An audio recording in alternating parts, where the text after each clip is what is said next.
All right, we're ready to roll. Welcome to this month's Q&A, our live Q&A for real estate investing. If you want to get on the Zoom call, you can go to school.com/rentals2wealth. That's SKOOL.com/rentals2wealth, the number two, and then wealth. And you can hop on the Zoom call, because the reason why you want to do that is because they are the people that get first priority. So if you got questions and you want to throw them over in the chat, I'll give you answers. The second priority is people that have sent questions over ahead of time. You go to BlakeChoisnet.com/ask. That's Blake, CHOISNET.com/ask. And you can send some questions over there. Or you can send them in the comments on YouTube and Instagram. Goal here is to make your life easy. It's to save you some time, save you some headaches, save you some money, and get you all the answers that you need for your real estate investing journey. So ask whatever questions. Nothing's off limits. Ask whatever questions you got to be able to help you make progress. So wherever you're at in the process, if you got a huge portfolio or you haven't even started and you're still just trying to figure out, how do I do real estate investing with my constraints, that's fine. Just send over the questions and we'll get you taken care of. As we're getting started, for those that don't know, my name is Blake Choisnet. I was a good little boy, worked in the W-2 world for a long time, studied real hard in school, got good degrees, all that stuff. And it just didn't promise, or didn't follow through on what it promised, which was everything will be fine. And so I started investing in real estate. Didn't have any experience, didn't have any money, didn't come from money, certainly haven't inherited any money. Built a multi-million-dollar portfolio in 18 months, retired in 2 years, self-made millionaire in 5. And now I manage our own portfolio. And then I teach new investors how to get started. And so founded the Rental Roadmap in order to help people get started and close on their first, fifth, 10th, and on rentals. So made a few millionaires, a few multimillionaires, and students are just killing it, even in today's market. Yeah, heck, that's one of the questions, which is, can I even invest in today's market? Which we'll get to. So if you got questions, send them over.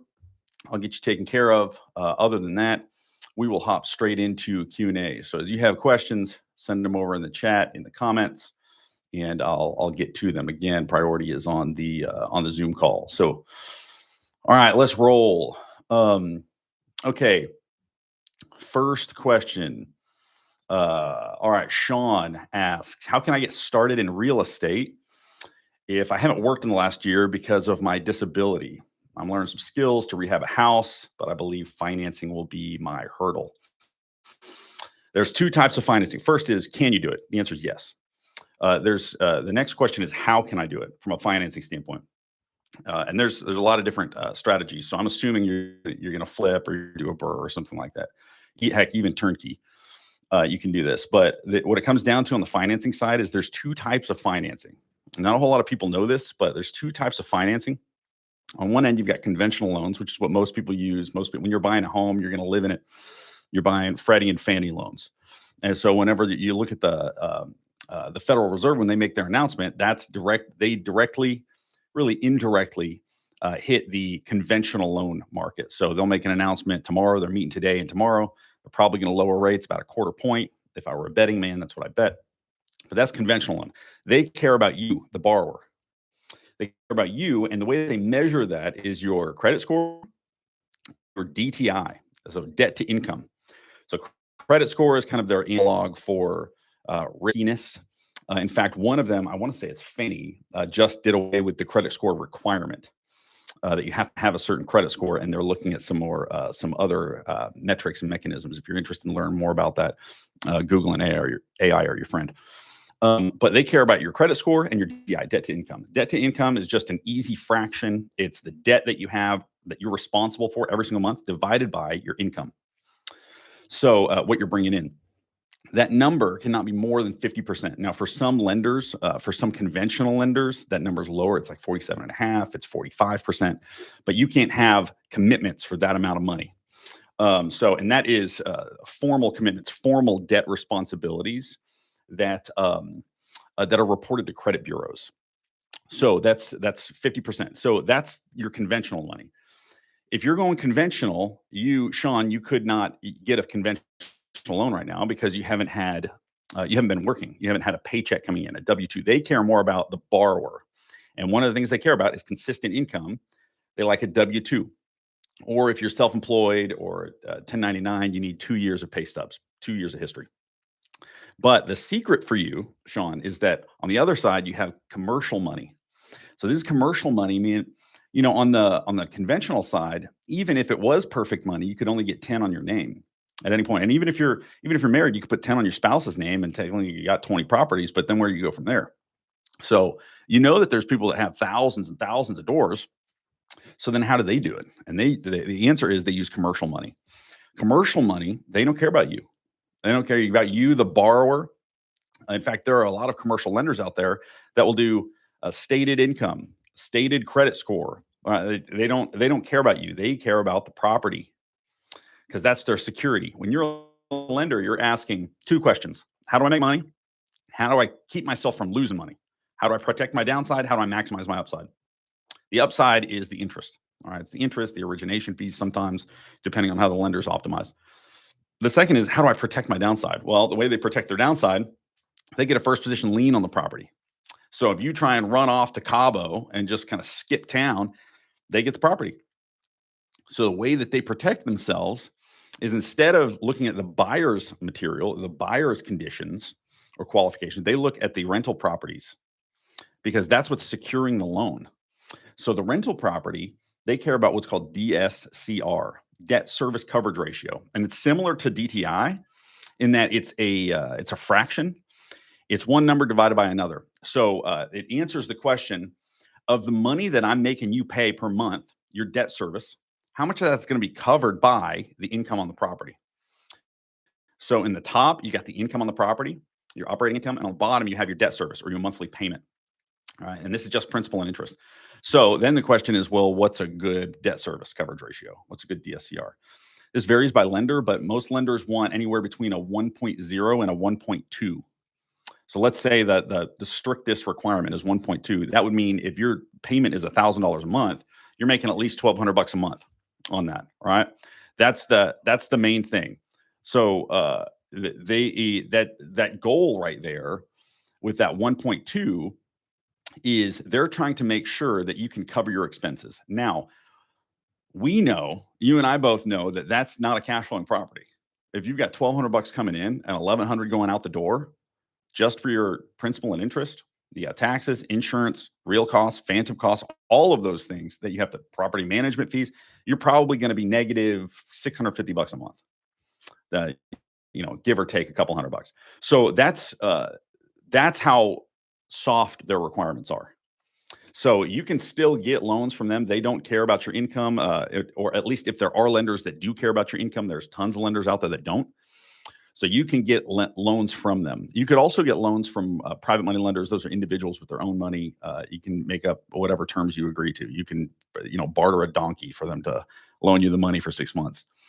So that has a lot less requirements. But yes, Sean, you can get the information that you need. You can get the loans that you need in order to be able to get your first or next property, even though you haven't worked in the last year and you don't have any income coming in. All right. Next question is, let's see, how can I buy real estate if I don't have 100K saved up? Oh, okay. I'm assuming this is not just 100K, but for a lot of people, it's if I don't have a bunch of money. All right. If I don't have just a bunch of money lined up, there's a bunch of different options. But the first thing you got to do is you got to step back and say, okay, what are your goals? What do you want real estate to do for you? Do you want it to create wealth? Do you want it to give you some cash influx? Do you want active income? Do you want passive income? Because your goals will dictate your strategy. Your goals should always dictate your strategy. For example, if your goal is to bench 350 or 400, then your workout regimen should not be like you're training for a marathon. Right? Because you're going to cut. You're not going to be building muscle that way. You should be eating a lot of protein and you should be lifting a lot of heavy things if that's your goal. You got to start with your goal. The next thing is you got to figure out, what are my constraints? Is it time? Is it money? Is it what is it? Credit worthiness. If you're looking for more depth on how to pick what strategy is right for you, go to the Rentals2Wealth group. That's school.com, SKOOL.com/rentals2 and then wealth. There is a 7-day fast start in there. That training, I give that to everybody. This is a free group, didn't cost you anything. I give that to everybody. Go in there. I think it's day 3 that I go over strategies. I go through like the top 12 strategies for real estate investing, who it's right for and who it's wrong for. Because it's not that a market is bad for real estate investing or a strategy is bad for real estate investing. It's that it might be wrong for you, your goals, or it might just be wrong for the strategy might not fit for you. So you got to figure out what are your goals, what are your constraints, and then you can pick from there. Now, the less constraints you have, the more options you have. So you can optimize more for your goals. But let's say this. Let's say that you don't have money saved up. You don't have a ton of money saved up. Let's say you've only got 10K in the bank. Can you invest in real estate? The answer is yes. The answer is a resounding heck yeah. You definitely can. Because if you couldn't, I would have never got started. I had less than 10 grand to start with, and my first private money lender or my first contractor ran off 12 grand. So if you couldn't do it with that amount of money, then I would have been screwed, and that's just not the case. So what you can do is there's a few different options. If you want active income, flipping can make sense for you because you can borrow that money. So you see, I used to, before I got into real estate, I used to wonder, I lived in Austin, Texas, and I used to wonder, I'd see all these signs, these bandit signs on the side of the road that say, I buy houses cash. And in Austin at the time, the median home price was $400,000. So I'm like, I buy houses cash. You got 400 grand just laying around. One, that was crazy to me. And two, I was like, if you got 400 grand, why are you putting out these bandit signs that are like Sharpie on janky plastic? Like, get a billboard, get a TV commercial or whatever. All of my kind of limited understanding of what advertising and marketing would have been. But what I've come to learn is those people aren't buying it with their own money. They're buying it with cash, but it's somebody else's cash. So they're borrowing somebody else's cash, somebody else's private money to be able to buy this and then flip it or fix it up. So if you need, let's say the house is $60,000 and you need 40 grand to fix it up, you need 100 grand all in. And maybe you add some carrying costs or some insurance or whatever additional costs on there, closing costs, but you need 100 grand. If someone loans you that 100 grand, then you can just buy and fix it up. Then you go and you sell it later on and you profit and you didn't come out of pocket any of your own money. That's how you could do that on the flipping side. Now, if you want, again, this goes back to your goals. If you want cash flow, right? You want cash flow and passive income so that you can replace your income and you can start building legacy for your kids, or you can be there for your parents to be able to take care of them as they're aging, or you're not tied down by the golden handcuffs of like a W-2. You want tax advantages, whatever those things are. You've got to figure out, those are my goals. That's the thing I'm starting with. Now you got to figure out, what are my constraints? Okay. I don't have much money, but I do have a little bit of time. I don't have 40 hours a week to do this, but I do have a little bit of time. I think with 3 to 6 hours a week, you can crush it. You can be getting at least a door every 90 days. In fact, we got a student, Jeffrey, who just joined the program like less than 25 days ago. He's already closing on his 3rd door. So, and he didn't know anything about real estate beforehand. So that's just the truth. So the way that you do this, the Burr model is what I would recommend for people in this situation. You want cash flow, you want passive income, but you don't have a ton of money to start out with. You certainly don't have a few $100,000. The way that this works is it's the cousin to the flip.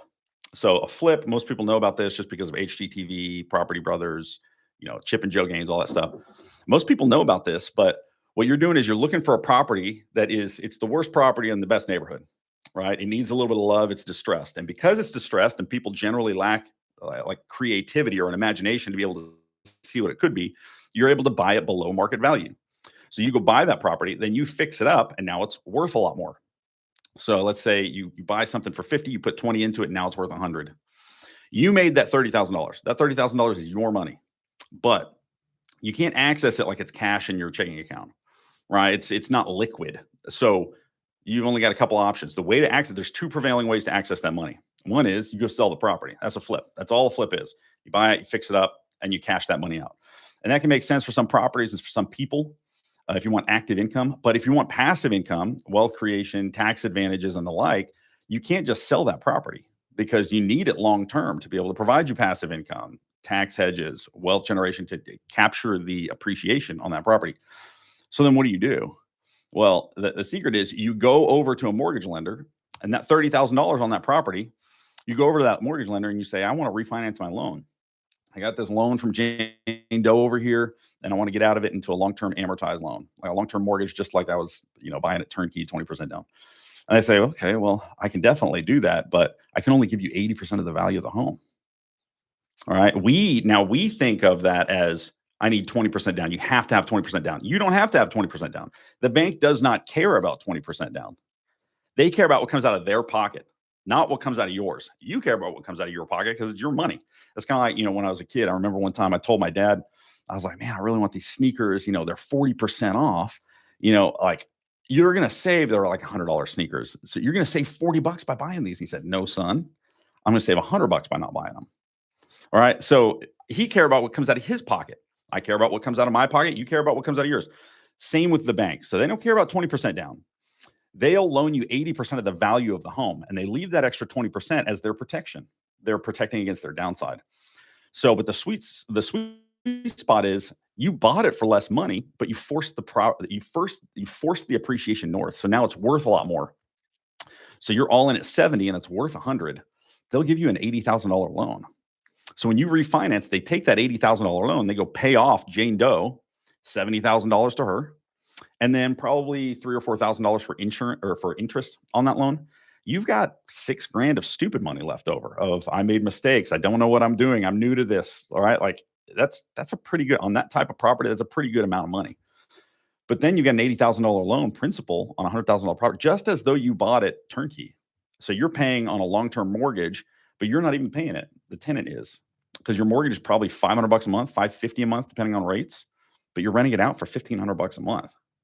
That's the crazy part. So you're using the flip process in order to build the equity, and then you're using that equity as your 20% down. That's all it is. It's called the Burr model. It's called the Burr model. It's an acronym. It's a B and 4 R's. I didn't invent it. It's been around for a long time. But that acronym describes the process. So you buy a property that needs some love, you rehab it, you rent it out, you refinance your note, and then you repeat it. And that repeat, a lot of people treat that as this cute little kitschy, like, Yahoo, you did it. It's more important than that, because when you repeat, the sweet spot is when you pay Jane Doe back, she just made 18% on her money. She made 22% on her money, like stupid amount of money with so much protection and so little risk. She's going to come back to you and be like, can we please do this again? Like I'm making so much money. She can be sitting at the mahjong table bragging to her friends about how much money she's making. And they're going to say like, hey, can you connect me with them? Like, can you hook me up? Like, connect me with Sean, connect me with Candace, connect me with Brock. All right. Like, now you've got a lot more money that goes around. Like, you can scale a lot faster, and she wants back in on it. So I've never had a private lender say that was a bad experience. I don't want to do that anymore. They want to keep rolling. So, so that's the sweet spot of the Burr method. That's what I'd recommend for somebody that doesn't have a ton of money saved up. I think that's the best model. It's the most scalable cash flow real estate model.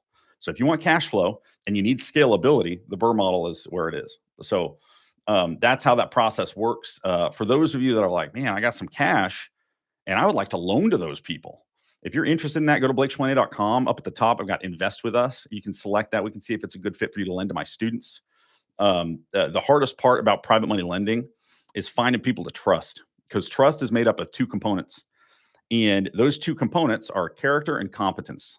So character, are you going to try and screw me, or are you a good person? Competence, do you know what you're doing? I mean, an example, my brother's my best friend, and I trust him with my life. I would not trust him with brain surgery. He's an idiot when it comes to brain surgery. He didn't know anything about it. I'd give him my kids if I got hit by a bus because he's a good man, but I wouldn't, I just fundamentally, I would not trust him with my brain surgery. All right. So it's the same thing for people that want to lend private money. You gotta put them through your character, your BS filter. Most people have a pretty good one, pretty discerning, especially if they've already built up that amount of wealth. And the second is competence. Like, do they know what they're doing? For our students, all right, they're not just rookie students that don't know anything. Like, they're learning everything that they need to be able to maximize their upside, but protect their downside so they don't lose a bunch of money. So they know the due diligence they need to do. They know all the things that they need to be able to know in order to, before they even offer on the property, know exactly how much it's going to cash flow within $50 a month, and exactly how much they're going to be out of their own pocket within $1,000 before they even offer on the property. So if those are the types of people that you want to lend to, we can have a conversation about it. It's not a good fit for everybody. We don't take everybody, but if that's something that you're interested in, I really consistently see 16 to 22% return on money with liquidity profile of you get your money back in 3 to 6 months. I think I've got 6 loans out right now. So that's something to consider as well if that sounds valuable for you. All right, I got a question that came in during the call from Brock. What remote market did you start with? And what remote market would you recommend now? This is a great question. I started with Abilene, Texas. That was a function of a couple things. One, I lived in Austin, Texas, and it's just way too expensive. And I didn't have any money. So even if I wanted to invest in Austin, I'd need 20% down. I was going to own a $400,000 house. That was a 6-figure. That was more than I was making per year. That was not doable. And then even if I did buy that, I wasn't going to be able to cash flow. So I was going to be negative $800 to $1,200 a month. It's not a cash flow market.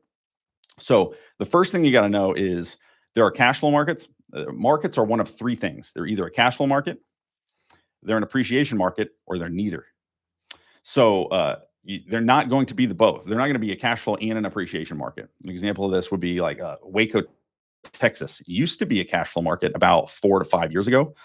Then it moved to an appreciation market because the university is doing some great stuff. You got Chip and Jo, like it's a great city, and it just out the appreciation on the properties outpaced the rent growth.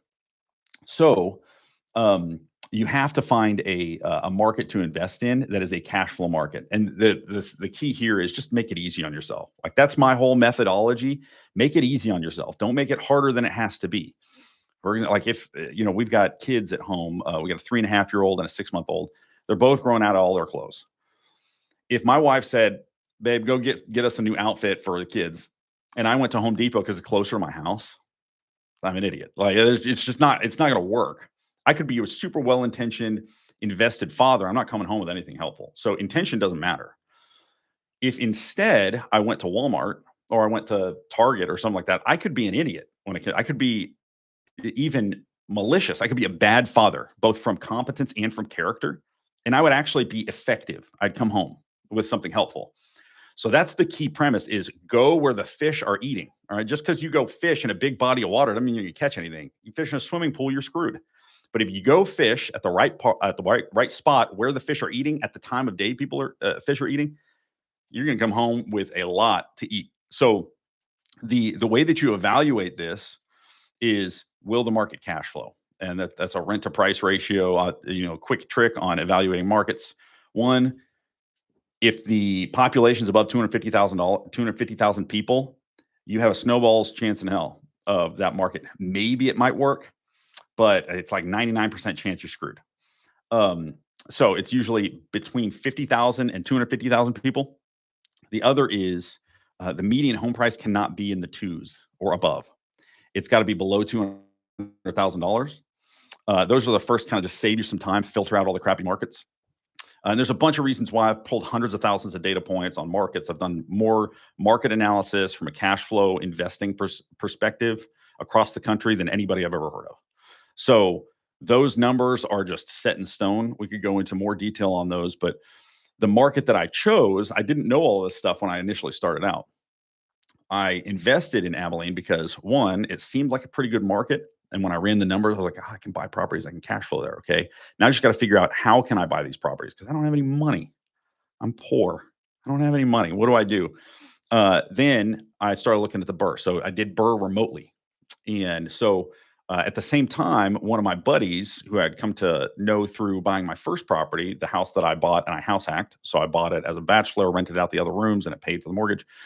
I came to know him, and he was pretty sharp. He was starting to invest too. He was my realtor. All right. So he wasn't an investor at that point. He was an agent. And so we were talking about like, okay, he knew a lot about Abilene. He had lived there for a year, thought it was a good market. We started looking at it. We went up and visited. We were like, okay, let's try it. And so now I did some analysis on the front end. There's a little bit of luck involved with my first choice because I didn't really know what I was doing, but I also did some due diligence to make sure that it made sense. And we started at the same time. We weren't investing in properties together, but we were kind of like, oh, I saw this over here. Does that look good to you? Is it, kind of helping each other? So that's why I started in Abilene. Abilene's still a really good market. It's a good cash flow market. It's not great. It used to be gangbusters. It used to be awesome from a cash flow standpoint. It's grown a bunch. There's you read about that big AI facility or that big AI facility push in the United States. The first one was built in Abilene. just east of Abilene. So that's where I picked. Now, if I was starting right now, if you took away all my money, all my properties, all everything, and I was starting right now, I'm seeing great deals right now coming out of Akron, Ohio, and Birmingham, Alabama. And honorable mention would go to Macon, Georgia. Bacon with an M, Macon, Georgia. And the reason for that is, I could tell you about the metrics and all of the math that went behind it. I could tell you about the student success stories. Dean started investing in Birmingham. He was working 80 to 100 hours a week in oil and gas. He didn't even have a high school degree and high school diploma. He started investing in real estate. Less than 6 months later, he's full-time real estate. Now he's full-time real estate. He's getting to go to his kids' events and stuff like that. He's not only does he have his portfolio in Birmingham, he's got a property management construction company in Birmingham that he's partnered with somebody there locally. So he's still remote. He's doing that as well. He's just crushing it. He went to, I don't even know what he's at now. His goal was 10 doors in 12 months, and he hit that in like 8 months. He was at 16 doors in a year, something like that. And he's just cruising from there. So Birmingham's got some great deals. And there's probably 30 different students in the program investing in Birmingham. So there's a good network or a good kind of critical mass of other students that are investing there, and they can share information and be like, oh man, I see deals pass between students all the time. If you've got 2 deals under rehab and you're like, man, I just don't want to take on another one. We got Christmas coming up. We're going to be traveling. It's too much headache. And you could leave it there for BlackRock or State Street or Vanguard, or whatever, or you could hand it over to one of the other students. Dozens of properties like that I've seen picked up. So you can hand deals off to each other. You can share your Rolodex, a huge repository or a vault of wholesalers, agents, property managers, contractors, all that stuff. You just get that. So that's what I'll say on those markets. They math really well, and just the deal flow is really good. So on the market side, you just have to be careful with making sure that you don't put yourself in a position like going to Home Depot when you're looking for baby clothes. You can't do that. You're gonna be screwed there. And some people might ask, well, why is that the case? You would think that growing a growing economy, you would want to invest there instead, like Austin or Manhattan or the Bay Area or whatever. But the reality is that rents don't keep up with home prices. So what I mean by that, I mean that relatively. So the way that we measure cash flow ability for a property and for a market is called rent to price ratio. It's a metric. It's the best metric to measure or giving us an analog for the likelihood that a property or a market will cash flow. So what that means is you've got monthly rent divided by the price of the property or the value of the property. So a lot of you have heard this called the 1% rule or the 2% rule. It's just a rent to price ratio. It's a metric. So if you got $1,000 of rent and the property's worth $100,000, that's a 1% rent to price ratio. 1%ers right now, well, you're probably just a little bit negative. Like in some markets, you just break even, but like it's got to be at least 1%. Otherwise, you're screwed. Most like big markets are at like 0.5%, 0.6%. And the reason for that is if you think about just a 1% rent to price ratio, a cash flow property is probably going to be closer to 1.5, at least 1.2. Let's say 1.5. So a 1.5% rent to price ratio for a $100,000 property, you'd have to rent that out for $1,500 a month. That's doable. That's all over the place. Those are all over the place. There's probably 50 to 100 cash flow markets in the United States where that's the case. But if you scale that up, and let's say you've got a $500,000 house, which is median for a lot of places. You go to Dallas, some of these bigger markets, $500,000 won't get you a whole lot. You would have to rent that out for 1.5 times, or 1.5%, which is $7,500 a month. How many people are going to pay $7,500 a month in rent for a $500,000 house? Not many, right? We're talking, you might be able to count on your hands. So you could buy that, but even then, you're probably not going to cash flow because of the property tax and all that other stuff, but you're not going to find anybody that will pay for that. So more likely you got a $500,000 house and you can rent it out for $3,200 a month. And in that case, you're negative $1,000 a month. So that's why, as home prices go up, rents tend to go up logarithmically, where this is the real estate data analysis engineering nerd in me. While home prices go up linearly, rental prices go up logarithmically, and they start to kind of because become asymptotic. Like they don't increase at the same rate. So there's a spot where you got your linear property values going up, and then your rental values doing this. This right here, this positive delta, those are the markets you want to live in. Those are the ones where there's just money friggin' everywhere. That's like, that's the opposite of going to fish in a swimming pool. Like it's like shooting fish in a barrel, right? It's easy, right? It's too easy. So that's what I'd say on the market side of things. Those markets are great. You still, after you find that market, you pick that market and validate it, make sure it's good to go. You don't even have to visit your market. I tell my students, you can visit if you want. There's some benefit to the psychological component of being like, oh, I drove past that. All right. Like the property's here. I remember I ate lunch at this, McDonald's or whatever. It's 3 miles away. Like you don't know anything about that area even now, but you feel safer. So it protects you from your brain trying to trick you and sabotage you, because your brain was not made to make you happy. It's not built to make you happy. It's built to help you survive, which is why you don't go give a black bear a big hug, because you're like, oh, it's soft. Like, I bet it's really cuddly. No, it's going to eat your head. All right. That's why you don't go give it a hug, because you're trying to protect yourself. That's your brain telling you to protect yourself. So that's what I'd say on the market side of things, Brock. I hope that's helpful. If you got any other questions, send them over to the, heck, you can send them in the forum or in the chat here, and I'll get those answered as well. Boom. All right. GP, how much basic mentorship costs? Any contact details to reach you? Yeah. Okay. So I've got a lot of different programs. The short answer is it depends. It depends on what you need and how quickly you want to move. All right. So it's kind of like personal training. Like you can get a membership at Planet Fitness, and that's right for some people. But if you're like, well, I want to make a lot more progress, or I need more direction, or I need more coaching, whatever. So our programs range anywhere from, like, there's some free resources in the school school group, the Rentals2Wealth group, some free courses and whatnot. If you want like actual coaching, those programs will range anywhere from $2,000 to private masterminds like $50,000. So anywhere in there, like that, again, it just depends on what you need. If you're interested in learning more, you can go to 90dayrentalroadmap.com. That's 90dayrentalroadmap.com. And I've got a video there that I'll explain kind of what's going on, how we work with people. And then you can set some time with us to talk. Let me just send you that link right here. You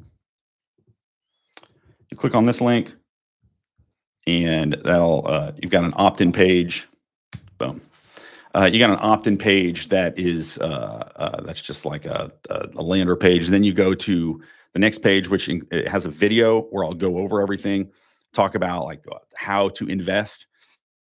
If you get to the point when you're watching through that video, you're like, I know enough that I want to go ahead and set some time. Go ahead and fill out the application on the right. We're really great at what we do, but we can't take everybody, because part of my whole methodology is you can't see it or you can't be it if you can't see it. So I want to be more hands-on with my students, and I want to be a little bit more closely related to them. Now, that's not scalable to the moon, but there are programs out there that, you just buy a course and great. I want to make sure that my students know how to do this without me, so that God forbid I get hit by a bus. I'm talking about getting hit by a bus a lot today. God forbid I get hit by a bus. You can do it without me. All right. It doesn't require some secret software. Like, I'm not dangling a carrot or whatnot. Like, my goal is to create fully autonomous real estate investors. I don't mean that from like a robot or an AI standpoint. I mean, like, exactly how to do this, because it's not magic. It's a skill that you have to build. Just like riding a bike is a skill. Being able to color inside the lines is a skill. Doing math is a skill. Using a hammer is a skill.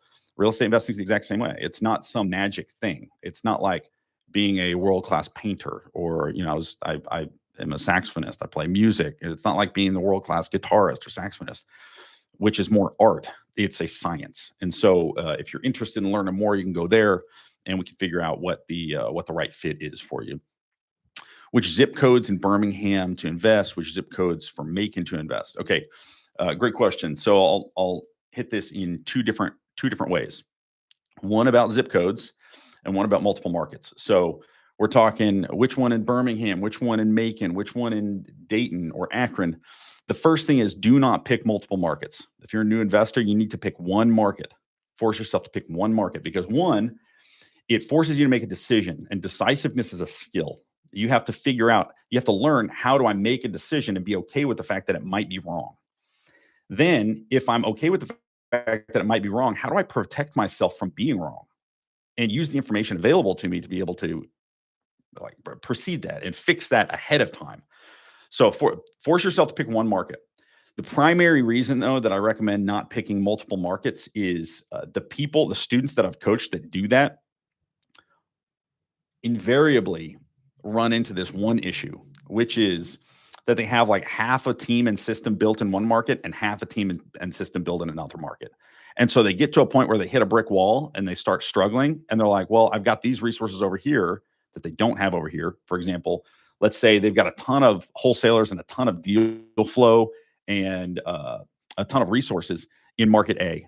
Then they get to the point where they got to buy the property, but they don't have a property manager or an agent or a contractor to validate their numbers and help them down the road. They're experts, they're local experts. So they're like, geez, that's so frustrating. Then they look over at market B and they just easily just kind of by the luck of the draw, connected with an awesome contractor, an awesome property manager, and an awesome agent. And they're like, well, I've got this team. Okay, I'll pivot over here to market B. And they feel like they've built an entire team, an entire system, because they built half over here and half over here, but it breaks. And then they get frustrated. Momentum's a big deal. They get frustrated and they feel like, man, I'm spinning my wheels. Like, why is this happening? And it's because they're not focused. And growth comes through focus. You have to focus in one area, because if you don't focus in one area, you'll give yourself outs. So you'll get to a point where you reach some high barrier and then you just move to the other market. Because we're conditioned to want to follow the path of least resistance, not to push through it. But, even referencing the book, the obstacle is the way. That you got to figure out and focus on that one obstacle and get through it, because you're trying to build a new skill, right? If you're trying, we go back to bench pressing. If you're like, oh, I can't hit my PR, I can't hit 300, and you say like, okay, fine, I'm just gonna go do squats. Well, you're not going to end up getting to be able to bench 350 or 400, whatever your goal is, if you just avoid it because you're failing at it. That's why you have to pick one market. So that's the first thing. The second is, which zip codes should I invest in Birmingham and Macon? Don't focus on zip codes. That's the short answer. Let the numbers tell you the answer. So the reason people like to focus on zip codes is maybe to make it a little bit easier, but primarily because they're saying like, I want to avoid bad areas. Like I want to avoid deals where, I'm going to get shot or the house is going to be trash. It's going to be like, just in the projects or whatever. And then some others a little bit further down the development line, they want to avoid markets where the house is just too expensive. Like they want to avoid the really nice, fancy markets because they want to save their time. And that's totally fine. That's reasonable. But the reason why you don't focus on zip codes is because you naturally exclude properties that might be good properties. You miss out on a lot of really good deals. So on both ends of that, you've got to figure out, how can I filter through the crappy markets to save myself time? And there's some easy ways to do that. There's like a quick back of the napkin math is your rent to price ratio. If you see, okay, I'm going to buy $100,000 property and I can rent it out for $1,500 a month. Okay, this one might have some legs. You got to put all the numbers in, income minus expenses, and figure out like, okay, insurance, taxes, all of those things. Okay, well, you do a little bit more due diligence, but it allows you to filter through all the crummy ones. But don't focus on zip codes.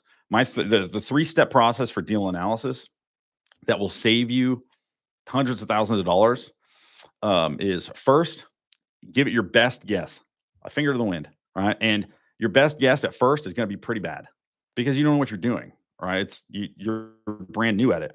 But if you don't make that one guess and then correct it later on, your brain doesn't know how to. It's an open loop feedback. You have to have the closed loop feedback. You have to make a decision and it be wrong. Then you learn why it was wrong in order to build the skill.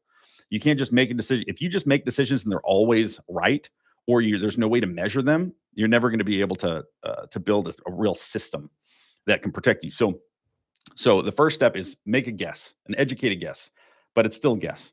The second is validate that. So if it passes through your initial filter, if you make a guess at the price, the ARV, let's say you're doing BRRRR and you got the core 4 you're looking at, your purchase price, rehab, rent, and ARV, and it looks like it's a terrible property, you don't spend any more time on it. But if it looks like it's close, Then go to step 2. Step 2 is validating those numbers. So you should be able to do step 1 in 5 minutes, like pretty quickly. Step 2 is validating those numbers. So you go and run your own comps for rent. You go and run your own comps for ARV. You run your own estimate for rehab, which you're going to be pretty bad at first, but you'll get better as you do it more often. And then price is just kind of like, it's the final end. It's the only number you control. The others they're told you by the market. Then if it passes that number, if it passes that step, the next step is go get your expert's opinion. All right. That's why you have someone local, boots on the ground, that's an expert. So you've got 3 numbers that you have to have an expert for, because purchase price is just given to you. Like you can control that. The others, the market tells you it either is or is not. The market tells you exactly what it is. So for rehab, who's the expert for rehab? A contractor. They spend full time, their entire life is what they do. They're going to send you a quote. And then you got to make sure that quote actually includes what it is you want done. So that's what it is. The rehab expert is your contractor. Property manager is your expert for rent, because literally that's what they do with their entire life. They manage other investors' portfolios and they find out how much should they rent for. And the final is for the value of the home, the ARV. The expert there is your agent. That's what they do with their life. They buy and sell. They represent people to buy and sell homes. And so they're always evaluating what's the true and most accurate value of this property. You go through and you do that 3-step process, that'll save you hundreds of thousands of dollars. And it'll save you a bunch of headache and heartache too. So that's why I say, don't worry about zip codes. Let the numbers tell you the answer. Now, the one carve out there that I'll add to it, and it's not an asterisk, it's like an extra, we call it a bonus. If you're trying to protect yourself from investing in the hood, or like place that you're going to get shot, there is good reason to invest in the hood. You don't have to. You can make your own decision. My recommendation is C-class properties and above. But if you wanted to invest in a D-class property, you can. But you got to get down to the point where you can say, is it worth it? So you've got to be able to analyze the deal and get to the point where you say, if this thing's going to cash flow $8,000 a month, and all I got to do is be willing to deal with a little bit of headache or a little bit of devaluation or people harder on the property, okay, cool. The things that you got to be prepared for is, one, the people that live in those areas, they generally don't take as good a care of their property. 2, the appreciation profile is way more modest. So if you're in a nicer area, a B-class neighborhood, A-class neighborhood, your appreciation is going to be higher, your cash flow is going to be lower. In a D-class neighborhood, your appreciation is going to be much lower, your cash flow is going to be higher. It's kind of a teeter-totter. You don't get both of them. So if you do that, my recommendation is to add additional holdback for your maintenance, your OPEX holdback. So whereas normally I'd put, say, 15% for vacancy and repairs and maintenance, CapEx, 5% each, I would probably add 3% to that, just because you're in a lower class neighborhood. But it doesn't mean you shouldn't invest there. You can. You just got to know it's not going to, like, if you're looking at the market and you're saying, oh, this market's appreciating at 5% a year, that's not going to be the case with that neighborhood. It might appreciate a little bit, but it's not going to appreciate over time the way that the rest of the market is, because appreciation is driven by 2 things. One is the increase in value that the community provides. And that is practical things like jobs.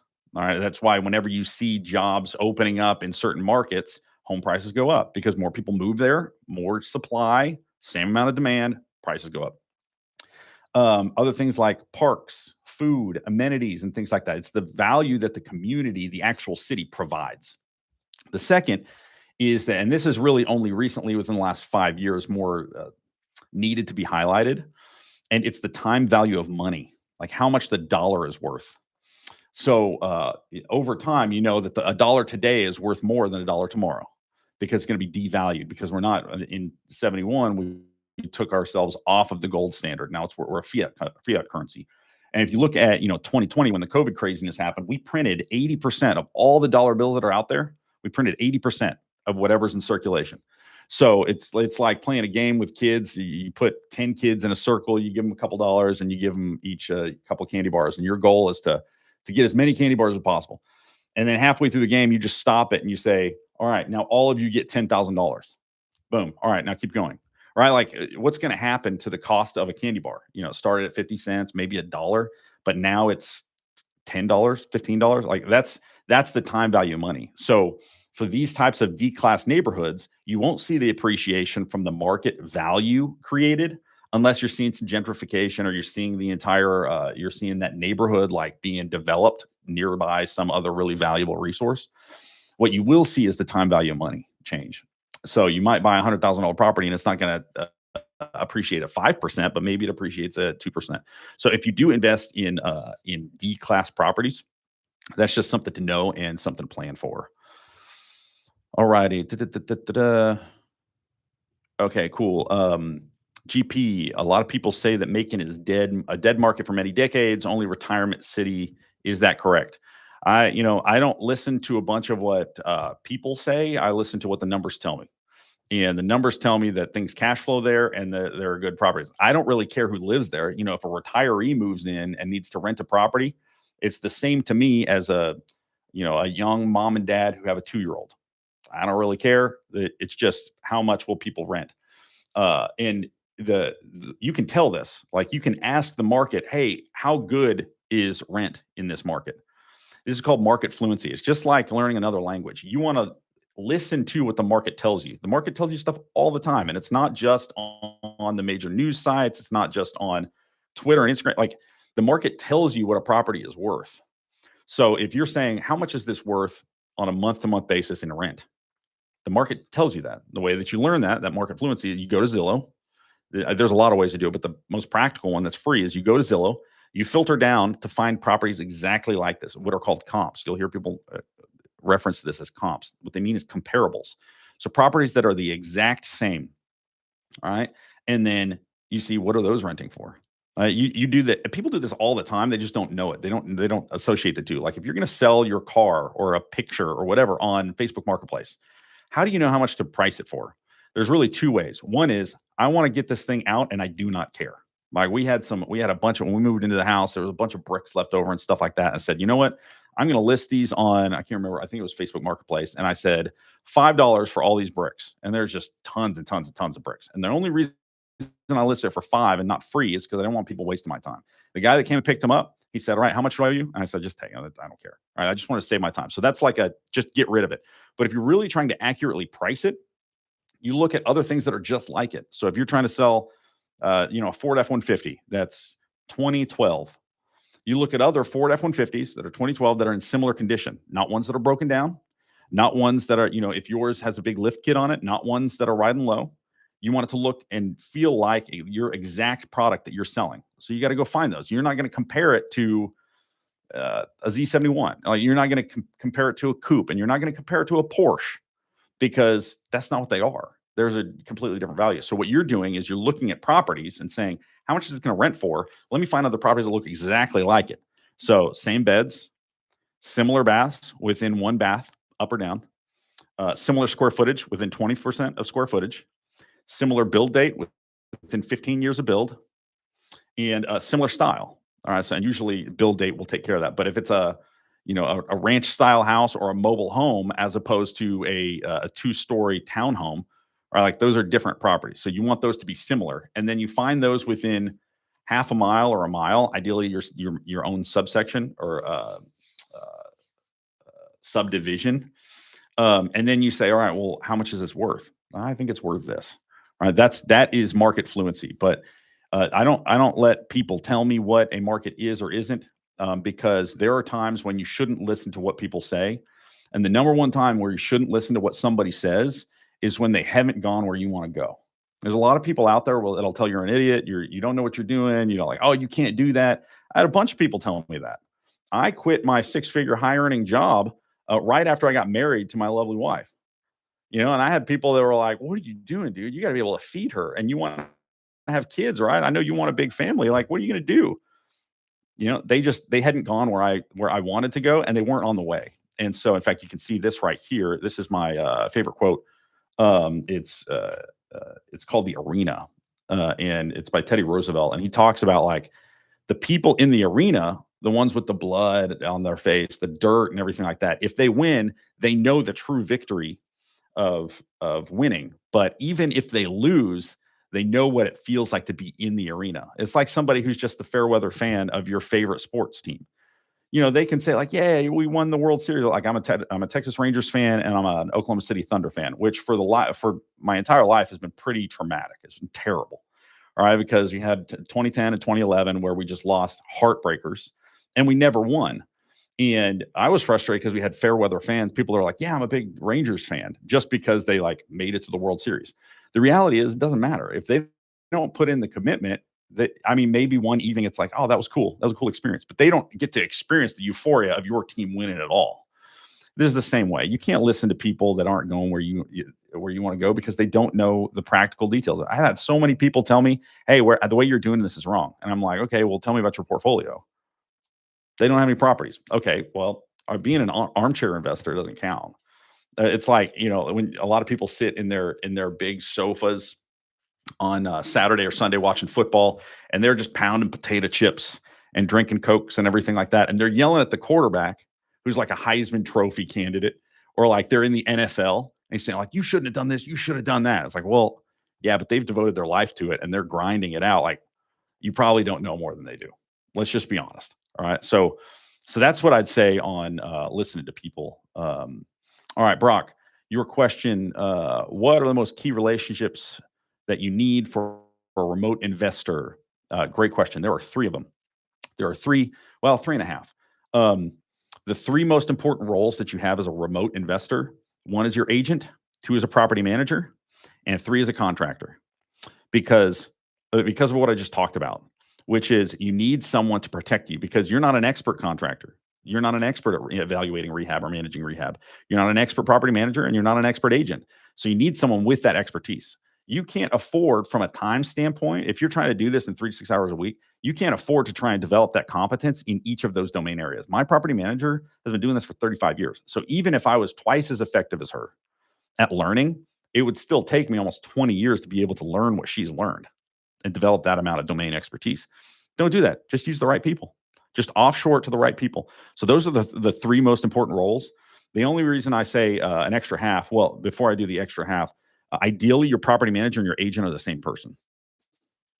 Because if you're doing flips or you're doing anything with significant rehab, you need someone to give you an estimate of what the future value of the home is going to be. And that agent, anybody that you're asking for help, they've got to ask, how do I benefit from this? All right. What's in it for me? WIIFM. Always ask what's in it for me and think about it from their vantage point. What's in it for me? Well, I'm going to spend 5 minutes, 10 minutes running comps for this guy. And I'm trading out what I can't spend, or what I spend with him, I can't spend somewhere else. So I can't be as present with my kids. I can't be as present, or I can't go to the ballet recital or whatever. So they've got to figure out, am I actually going to make money from this? So an agent, when they run comps, they're saying, am I going to make money from this? Well, I can do this for them now in hopes that I make money down the line. How soon is that going to be? 6 months, a year, 5 years? And how valuable is that to me now? Or I'm not going to make any money at all. All right. So with running comps, if you are getting properties from a wholesaler, you're not paying a fee you're not paying commission to your agent. So they're like, I'm not going to do work for you just for me to not get a commission. So if they're a property manager and an agent, it makes that sell a lot easier, because you're telling them, hey, if this number's right, you're going to make hundreds of dollars a month because you're managing my property. All right, so that's a little bit easier. So those are the three roles. The other one, the half, is a project manager, and this is a lot more formal title than it really is. It's really just someone that's boots on the ground for third-party accountability. So my first contractor that I mentioned walked off with 12 grand. The reason that happened is I didn't know how to provide accountability and manage rehab remotely. I was just trusting that the information that he was sending me, the pictures and the videos, were an accurate representation of the entire job. But what was true was they were looking over here and saying, like, look how beautiful this is. But behind them was a tornado, right? We've made so much progress. Look at how pretty this is, right? And then over here, you could literally see down into the dirt. There's no foundation, no anything. And so I learned that lesson the hard way. So what you need somebody boots on the ground to be able to give you pictures and walkthrough videos. All right. At some point, you'll probably be able to do this with your contractor, or maybe your property manager. You might be able to trust them enough, but not up front. You need third-party accountability. So this is somebody that will go to the property once, maybe twice a week, and will walk through, take pictures, and do a full walkthrough video. It can be in multiple parts, but then send it to you. And if it's too big, you just upload it to YouTube unlisted and send the link. That way you've got visibility as to what exactly is going on. Ideally, they are going at non-meal times. So call it between 9 a.m. and 11 a.m. and between 1:30 and 4:30.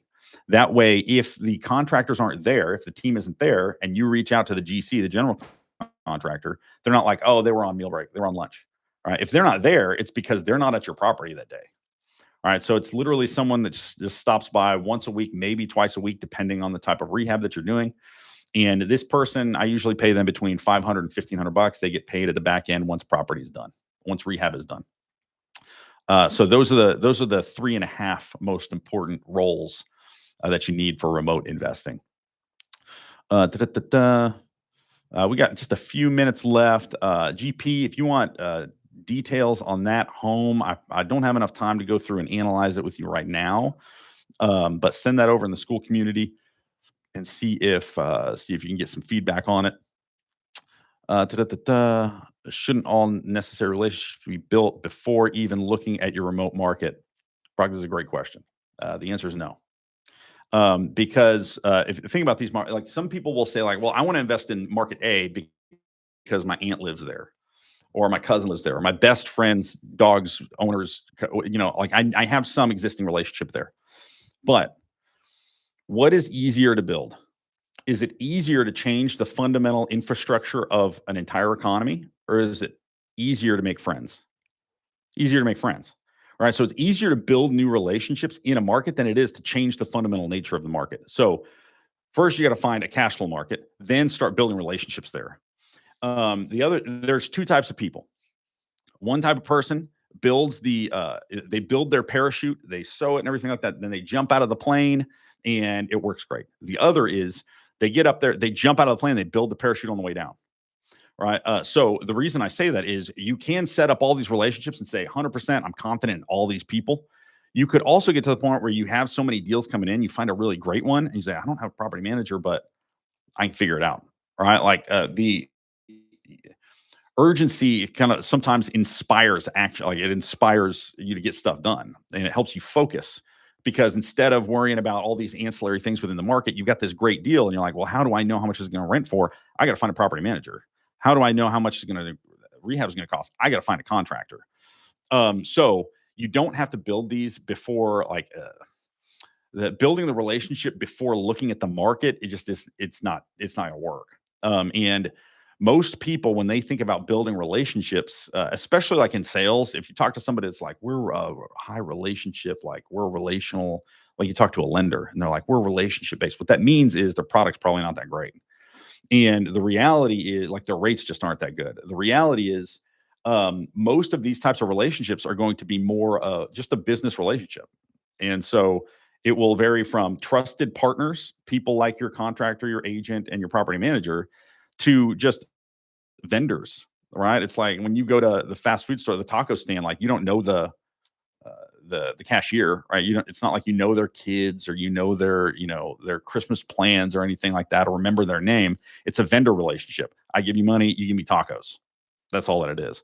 So for property manager, agent, and contractor, you don't have to know them before you pick your market. And I would say you should not know them before you pick your market, because that's just unsustainable. If you're evaluating all these different markets, let's say you're evaluating just 3 markets. I think you should evaluate more than that. But let's say you're just evaluating 3 markets.